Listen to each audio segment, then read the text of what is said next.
Hello friends, welcome back to my channel Rohit Duggal classes. और आज हम लोग जो पढ़ने वाले हैं वो बिज़नेस स्टडीज़ पढ़ने वाले हैं क्लास 12th के लिए। तो पहले हम थोड़ा सा जान लेते हैं कि कितनी कैसे कैसे मार्क्स की डिस्ट्रीब्यूशन है इसके अंदर में। तो हमारा टॉपिक है आज बिज़नेस स्टडीज़ जो हम लोग कवर करने वाले हैं। बिज़नेस स्टडीज़ के अंदर में हमारे पास में दो पार्ट्स अवेलेबल हैं, एक है पार्ट ए, एक है पार्ट बी। पार्ट ए जो है आपका वो रहेगा 50 मार्क्स का, जिसमें जो हमारे चैप्टर्स आते हैं वो 8 चैप्टर्स हैं, 8 चैप्टर्स कवर करने हैं। उसके बाद में आता है हमारा पार्ट बी। पार्ट बी जो है आपका वो रहने वाला है 30 मार्क्स का। 30 मार्क्स के अंदर में जो हमें चैप्टर कवर करने हैं वो है 4 चैप्टर्स, यानी कि टोटल मिलाकर हमारे जो बनते हैं वो बनते हैं 12 चैप्टर्स। 12 चैप्टर्स हैं, ये तो बनते हैं हमारे 80 मार्क्स। इसके साथ में आपको जो है 20 मार्क्स के अंदर में 20 मार्क्स के अंदर में आपका प्रैक्टिकल होता है। ठीक है, तो अब हम लोग बात करेंगे आगे कि पार्ट ए की। सबसे पहले हम लोग बात करेंगे कि पार्ट ए के 50 मार्क्स, ये जो हमारे 8 चैप्टर्स हैं, ये किस तरह से हमें कवर करने हैं। तो फ्रेंड्स, आज हम लोग करने जा रहे हैं पहला चैप्टर, जिसका नाम है चैप्टर नंबर 1, या जिसका नाम है nature and significance of management. Nature and significance of management. तो nature and significance of management के अंदर में सबसे पहला जो हमारा आता है वो आती है मैनेजमेंट की डेफिनेशन। तो मैनेजमेंट डेफिनेशन, जैसा कि आप सभी जानते हैं कि मैनेजमेंट जो है हर एक ऑर्गेनाइजेशन के अंदर में चाहिए होता है। जैसे आप स्कूल के अंदर जाते हैं तो स्कूल के अंदर भी आपके मैनेजर्स होते हैं, जो कि जैसे आपके प्रिंसिपल्स हो गए, स्टाफ इंचार्ज हो गए, ठीक है, वो सब आपकी मैनेजमेंट का कार्य करते हैं। उसके बाद में बात करें अगर हम किसी कंपनी की, तो कंपनी के अंदर में भी बोर्ड ऑफ डायरेक्टर्स होते हैं, जनरल मैनेजर होते हैं, सीईओ होते हैं, सीओओ होते हैं। ठीक है, तो ये सारे मैनेजर्स होते हैं। प्रोडक्शन मैनेजर है, सेल मैनेजर है।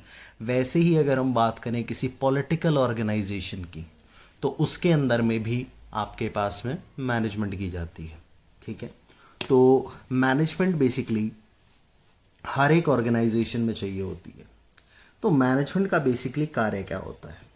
ठीक है, तो मैनेजमेंट की डेफिनेशन हम लोग यहाँ पर देख रहे हैं कि it is an art of getting work done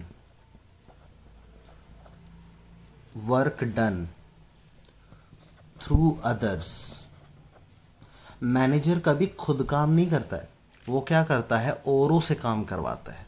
तो it is an art of getting work done through others to achieve organizational objectives. तो ये एक आर्ट है, कला है, जिससे हम काम करवाते हैं, किससे, औरों से, ताकि ऑर्गेनाइजेशन के गोल्स को हम अचीव कर सकें। ठीक है, तो काम तो कराना है मैनेजर को, लेकिन किससे कराना है, औरों से कराना है, ताकि क्या हो सके, ऑर्गेनाइजेशन का ऑब्जेक्टिव अचीव हो सके। हमारा जो मेन फोकस रहता है वो इस बात को लेकर है कि हमें हमारी ऑर्गेनाइजेशन का ऑब्जेक्टिव अचीव कराना है। ठीक है, बिल्कुल, आगे चलते हैं।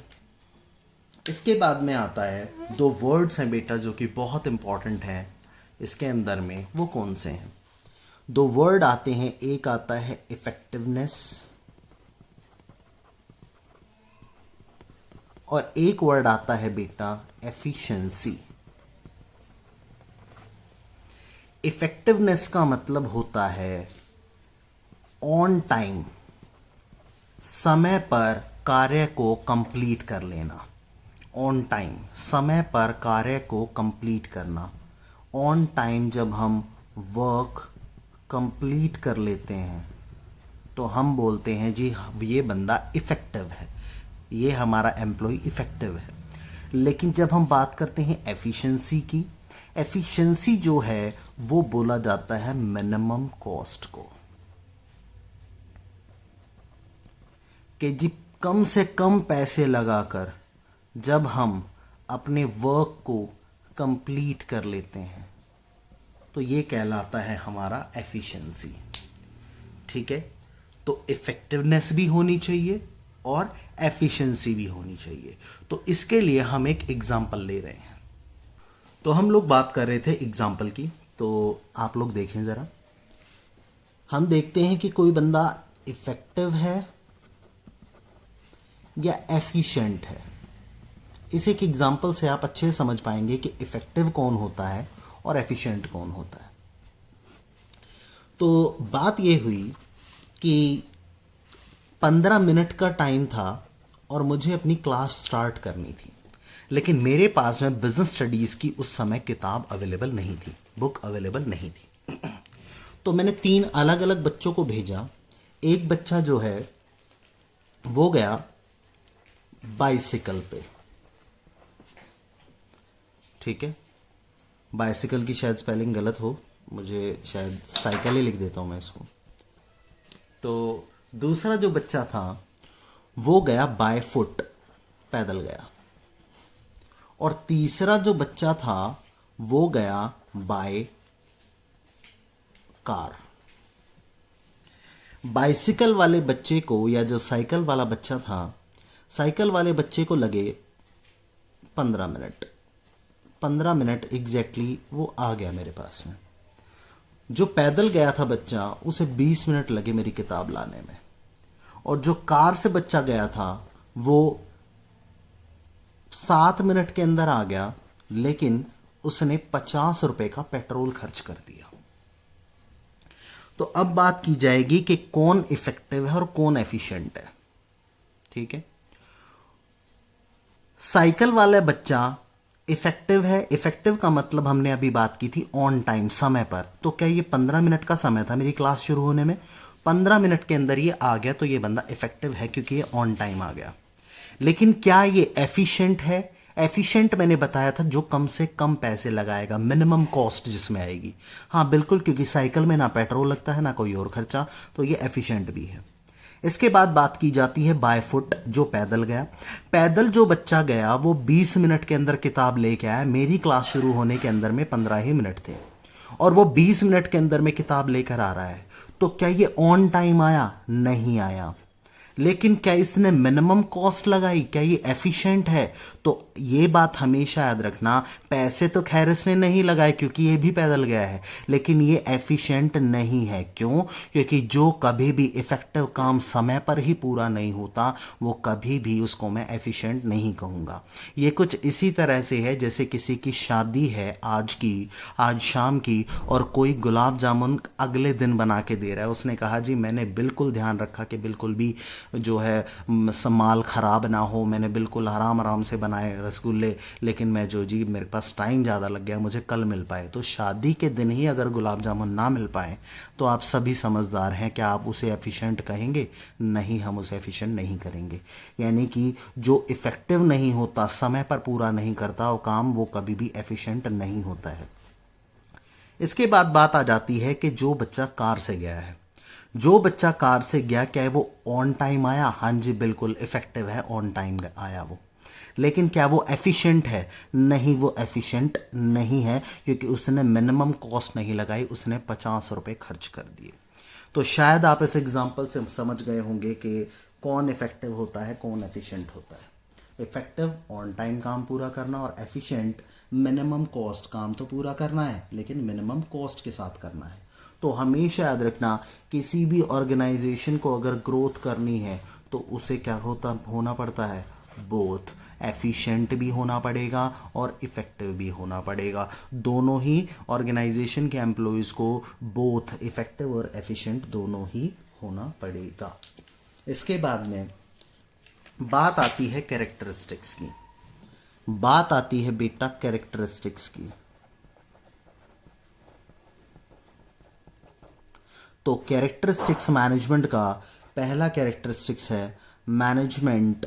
अब मैं मैनेजमेंट को MGT लिखूंगा अब आगे से, क्योंकि थोड़ा शॉर्ट फॉर्म ठीक रहती है, अब आप सभी समझ जाना, ठीक है। तो management is a goal oriented process. Management एक गोल ओरिएंटेड प्रोसेस है। गोल ओरिएंटेड का मतलब है जो कि किया ही इसलिए जा रहा है ताकि गोल्स को हम अचीव कर सकें। गोल्स का मतलब है ऑब्जेक्टिव, ऑब्जेक्टिव मतलब हमारे उद्देश्य जिसके लिए हमारी ऑर्गेनाइजेशन बनी है।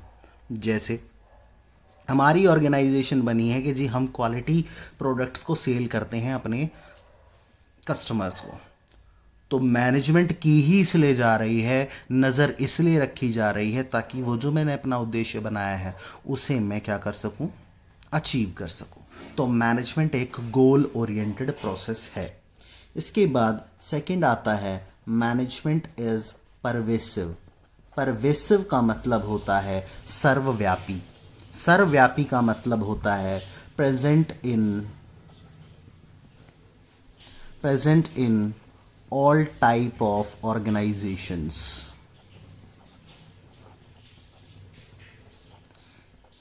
ये हर एक और टाइप की ऑर्गेनाइजेशन के अंदर में प्रेजेंट होती है मैनेजमेंट। जैसे कोई बिजनेस ऑर्गेनाइजेशन हो, नॉन बिजनेस हो, चाहे कोई यानी कि जैसे कोई NGO वगैरह होती हैं, नॉन बिजनेस ऑर्गेनाइजेशन, चाहे कोई पॉलिटिकल ऑर्गेनाइजेशन हो, एटसेट्रा। हर एक तरीके की ऑर्गेनाइजेशन में मैनेजमेंट करना ज़रूरी रहता है। मैनेजमेंट इज परवेसिव के बाद में आता है management is multi dimensional. Multi dimensional, तो मल्टी डायमेंशनल की अगर मैं बात करूं तो मल्टी डायमेंशनल का मतलब है 3 दिशाओं में सोचती है मैनेजमेंट। कौन कौन सी दिशाएं हैं? Management of work, management of people और मैनेजमेंट ऑफ ऑपरेशंस। ठीक है, management of work, management of people, management of operations. Management of work का मतलब ये है कि जो भी डेली टास्क हो रहे हैं हमारे, ठीक है, वो पूरे हो रहे हैं या नहीं।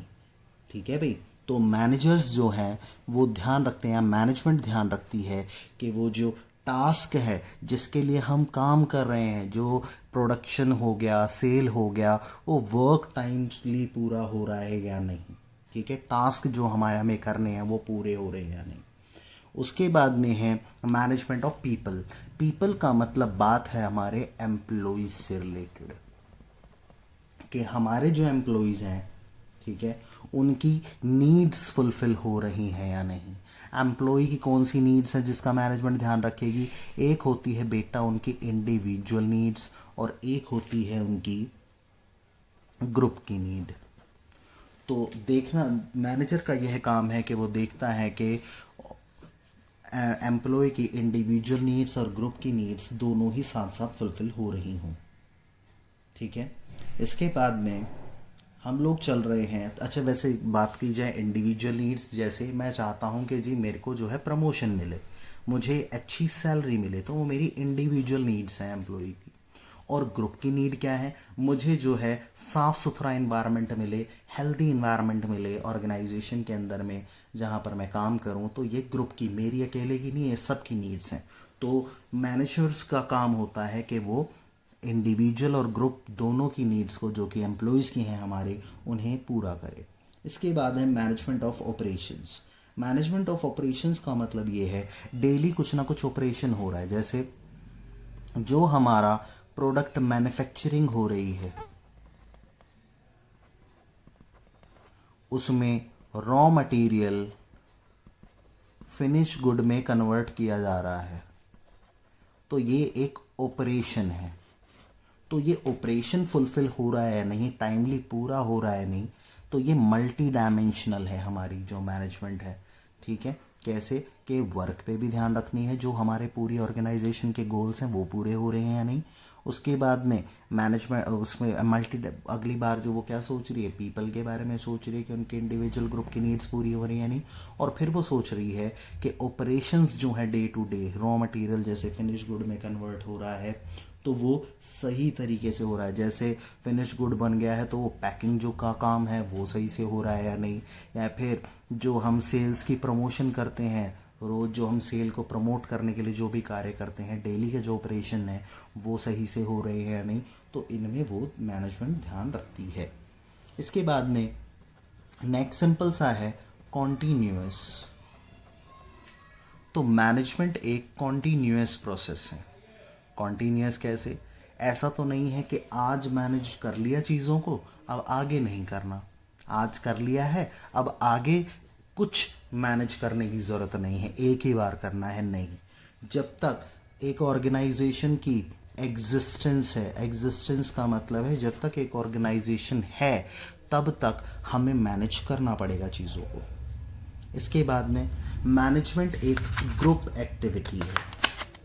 तो नेक्स्ट आ जाता है मैनेजमेंट जो है हमारी एक ग्रुप एक्टिविटी है।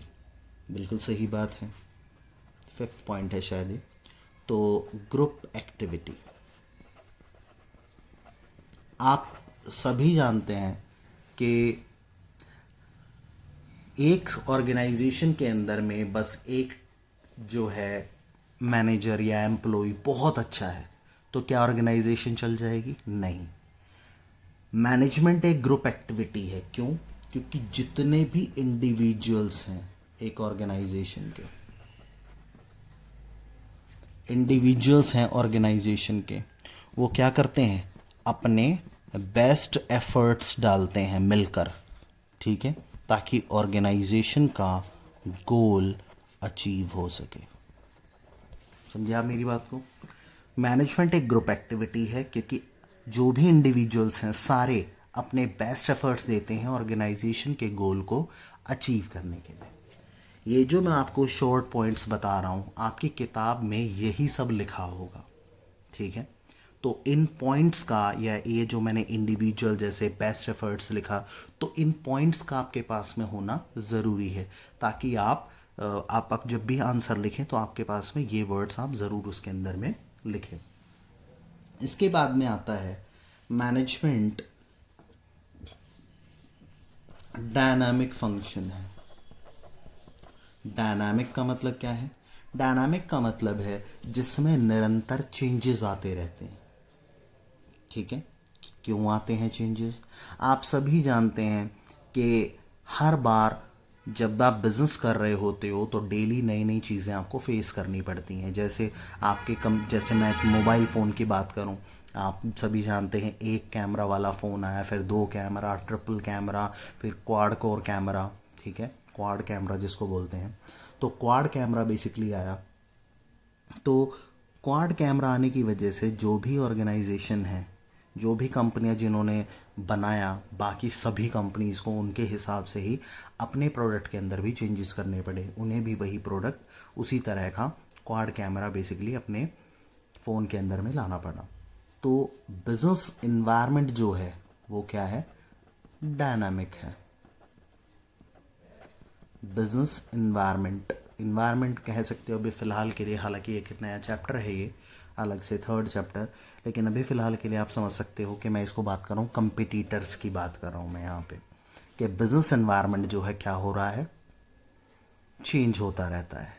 कंपिटिटर्स, हमारे गवर्नमेंट की पॉलिसी, बहुत सी चीज़ें हैं, तो इन्वायरमेंट बदलता रहता है। तो मैनेजर्स को भी क्या करना पड़ता है? अपने प्लान्स और पॉलिसीज़ को क्या करना पड़ता है? चेंज करना पड़ता है, ठीक है। इसके बाद में मैनेजमेंट क्या है? इंटेंजिबल फोर्स है। इंटेंजिबल है कैसे? मैनेजमेंट को देखा नहीं जा सकता, बस क्या किया जा सकता है? It can not be feel, it can not be touch, but it can be feel. इसे फील किया जा सकता है। टच नहीं कर सकते मैनेजमेंट को, बट इसे क्या किया जा सकता है? फील किया जा सकता है। ठीक है भाई। नेक्स्ट है ऑब्जेक्टिव्स ऑफ मैनेजमेंट। 3 तरीके के ऑब्जेक्टिव्स होते हैं मैनेजमेंट के, एक ऑर्गेनाइजेशनल ऑब्जेक्टिव, एक सोशल और एक पर्सनल, या जिसको हम इंडिविजुअल ऑब्जेक्टिव्स भी कहते हैं। ऑर्गेनाइजेशनल ऑब्जेक्टिव के किस लिए किए जाते हैं? ताकि ऑर्गेनाइजेशन एग्जिस्ट रहे, ग्रोथ करती रहे और प्रॉफिट बेसिकली सबसे इंपॉर्टेंट ऑब्जेक्टिव होता है मैनेजमेंट का। ठीक है, मैनेजमेंट एग्जिस्ट ही इसलिए करती है ताकि प्रॉफिट हो सके, लेकिन इसके और भी 2 ऑब्जेक्टिव होते हैं, एक है प्रॉफिट, एक है सर्वाइवल और एक है ग्रोथ। तो प्रॉफिट सबसे इंपॉर्टेंट ऑर्गेनाइजेशन का ऑब्जेक्टिव है। उसके बाद नेक्स्ट आता है सर्वाइवल। सर्वाइवल होता है कि ऑर्गेनाइजेशन जीवित रहे। जीवित रहने का मतलब क्या है? जीवित रहने का मतलब होता है कि ऑर्गेनाइजेशन जो है ऐसा ना हो कि इतने भी प्रॉफिट ना कमा पाए कि वो लंबे समय तक टिक ही ना पाए मार्केट के अंदर और कंपनी को बंद करना पड़े, ऑर्गेनाइजेशन को क्लोज करना पड़े। तो इसलिए सर्वाइवल जो है ऑर्गेनाइजेशन का ऑब्जेक्टिव है। नेक्स्ट आता है ग्रोथ। ग्रोथ का मतलब होता है कि जैसे अभी मैंने आपको शो किया हुआ है इसमें एग्जांपल के 1000 एम्प्लॉयज़ हैं, 1000 से एम्प्लॉय हो गए 1500, तो ये ग्रोथ का साइन है कि भाई हम आगे बढ़ रहे हैं। जैसे हम प्रोडक्शन करते थे 10,000 यूनिट का, अब हम बनाते हैं 12,000 यूनिट, तो ये भी क्या है? हमारी ग्रोथ है। तो growth is the symbol of success, कि हम कामयाब हो रहे हैं, ये हमारी ग्रोथ दर्शाती है। ठीक है, इसके बाद है सोशल ऑब्जेक्टिव, सामाजिक उद्देश्य। हम सोसाइटी से ही रिसोर्स लेते हैं, सोसाइटी से हमें एम्प्लॉय मिलते हैं, सोसाइटी से ही हमें जो है हम प्रॉफिट अर्न करते हैं, सोसाइटी से ही हमें बिजली मिलती है, सोसाइटी से पानी मिलता है। तो हमारी भी रिस्पॉन्सिबिलिटी बनती है टुवर्ड दी सोसाइटी। तो सोशल ऑब्जेक्टिव के अंदर में क्या क्या है? सबसे पहला, क्वालिटी प्रोडक्ट बेचने हमें चीपर रेट्स पे, एम्प्लॉयमेंट अपॉर्चुनिटी, लोगों को नौकरियां देना, इकोनॉमिक ग्रोथ। इकोनॉमिक ग्रोथ का मतलब जैसे हम प्रॉफिट कमाएंगे तो उससे क्या होगा? हम फिर जो है टैक्सेस पे करेंगे और हमारे देश की इकोनॉमी ग्रो करेगी। उसके बाद है टैक्सेस को टाइमली पे करना, ये भी सामाजिक उद्देश्य है। और उसके बाद इको फ्रेंडली प्रोडक्ट बनाना जिससे कि वह एनवायरनमेंट को ज़रा भी हार्म ना हो। इसके बाद है पर्सनल ऑब्जेक्टिव। पर्सनल ऑब्जेक्टिव होते हैं हमारे एम्प्लॉयज़ से रिलेटेड। एम्प्लॉयज़ को बेटर वर्किंग कंडीशन देना, प्रमोशन और पर्सनल ग्रोथ की अपॉर्चुनिटी देना उन्हें, कि भाई आप अच्छा काम करो, आपको जो है प्रमोशन मिलेगा और आपको यहाँ से काम भी बहुत सारा सीखने को मिलेगा जिससे कि आपकी ग्रोथ होगी। उसके बाद में उन्हें फेयर सैलरी देना और उनकी ग्रोथ और डेवलपमेंट करना, ये जो है हमारे इंडिविजुअल या पर्सनल ऑब्जेक्टिव्स होते हैं।